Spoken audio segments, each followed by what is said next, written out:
Welcome back to Daily Progress Gear, where we explore the fascinating intersection of human psychology, hidden potential, and the art of growth. In a small village nestled between rolling hills, hard work was the only religion that the local people faithfully practiced every day.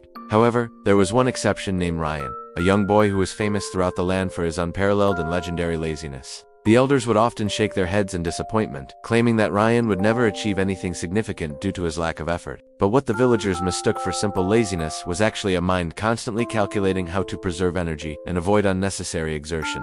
While other boys developed calluses on their hands from heavy lifting, Ryan spent his time inventing simple machines to do the work. He believed that the ultimate goal of human intelligence was to find the easiest path to a solution, not the hardest one. Life was peaceful until a severe financial crisis struck his family, leaving his aging parents with a debt they could not pay. The looming threat of losing their beloved home hung over them like a dark cloud, creating an atmosphere of despair and fear. For the first time in his life, Ryan felt a spark of motivation that was stronger than his desire to do nothing.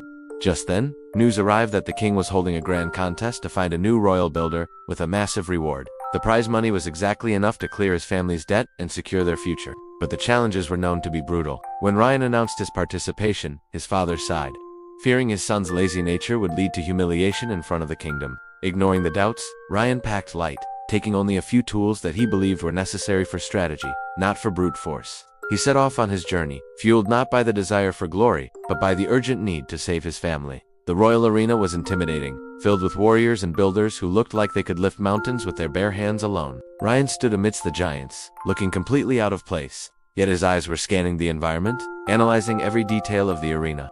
The king raised his hand, silencing the crowd, and announced that the contest would test not just strength, but the ability to deliver. The first challenge was a race through the king's dense forest, a tangle of thorns and vines designed to slow everyone down.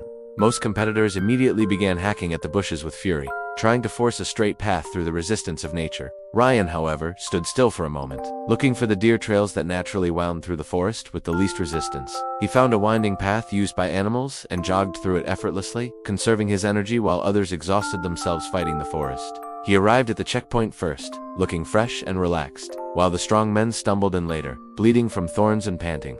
The king noticed this unusual boy who hadn't lifted a finger to cut a branch yet had beaten the strongest warriors easily. The second challenge presented a wide, raging river. The task was to transport a heavy sack of grain to the opposite bank. Without hesitation, the strong men hoisted the sacks onto their shoulders and plunged into the icy water, fighting the current with brute strength. Many were swept downstream, and their sacks absorbed water, becoming impossibly heavy, causing them to fail or nearly drown in the process. Ryan sat on the bank, refusing to get wet. He looked around and spotted some driftwood and vines lying near the shore. He spent precious minutes tying the logs together. The spectators laughed, thinking he was wasting time while others were already swimming across the fort. Once the raft was ready, he placed the sack on it and used a long pole to guide himself across the river dryly. The current actually helped push his raft diagonally across. He exerted almost no energy and kept the grain sack perfectly dry and light. He reached the other side, untied his useful rope, and walked to the finish line long before the exhausted swimmers crawled ashore. The crowd began to whisper his name. The other competitors glared at him, angry that a lazy boy was outsmarting their lifetime of training. The final challenge was the most brutal of all. They had to move a massive, square block of stone up a steep hill. The block was designed to be dragged. It had sharp corners that dug into the earth, creating maximum friction and resistance for the puller. The strong men harnessed themselves like oxen. They pulled with all their might, inching the blocks up the hill with agonizing slowness. Every step was a battle. The friction was immense. They were fighting against physics, and physics was winning as they collapsed from exhaustion.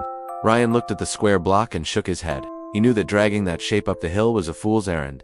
To everyone's shock, Ryan didn't start pulling. Instead, he took out his chisel and hammer and sat down next to the stone. He began to chip away at the corners of the block. The crowd booed, thinking he was giving up or destroying the test object. A competitor, sweating and bleeding, laughed as he dragged his block past Ryan. "Are you making art, lazy boy?" he mocked breathlessly. Ryan ignored him. He continued to work, transforming the square into an octagon, then removing those corners to make it roughly circular. Time was ticking. The others were halfway up the hill, but were now collapsing, unable to move their blocks another single inch. Finally, Ryan stood up. His block was no longer a square anchor. It was now a rough sphere, slightly smaller, but much more mobile. He gave the stone a push. Instead of digging into the ground, it rolled. He applied steady pressure, and it gathered momentum. Ryan began to run, rolling the stone up the hill. The physics that fought the others was now working in Ryan's favor. He breezed past the mocking competitor, who was stuck in the mud. The man watched in disbelief as the lazy boy overtook him. Ryan reached the top of the hill and pushed his stone across the finish line, barely out of breath, completing the impossible task. The stadium erupted in cheers. It was a victory not of muscle, but of mind. Ryan had turned a burden into a tool. He looked down at the struggle below and realized that his laziness, his desire to avoid pain, had actually driven him to supreme efficiency. At the ceremony, the king handed Ryan the heavy sack of gold. Ryan accepted it, knowing his family was finally safe from ruin. The king asked, "Why did you carve the stone?" Ryan replied, "Because I am too lazy to drag a square, Your Majesty." The king laughed loudly and declared, "Then you shall be my royal engineer, for I need someone who finds the smartest way, not the hardest." Ryan returned home a hero. He paid off his father's debts and rebuilt their house, not with his hands, but with his designs. He didn't stop there. He used his position to design irrigation systems and mills for the village, reducing everyone's workload significantly. The village that once mocked him now thrived because of him. They learned that hard work is good, but smart work is revolutionary. Ryan realized that his laziness was actually a gift. It was the refusal to accept inefficiency as a necessary part of life. This story teaches us a powerful lesson about self-awareness. Often, what we perceive as a weakness can be our greatest hidden strength. Laziness, when combined with intelligence and motivation, becomes efficiency. It drives innovation because it constantly asks, "Is there a better way?" However, intelligence without motivation is useless.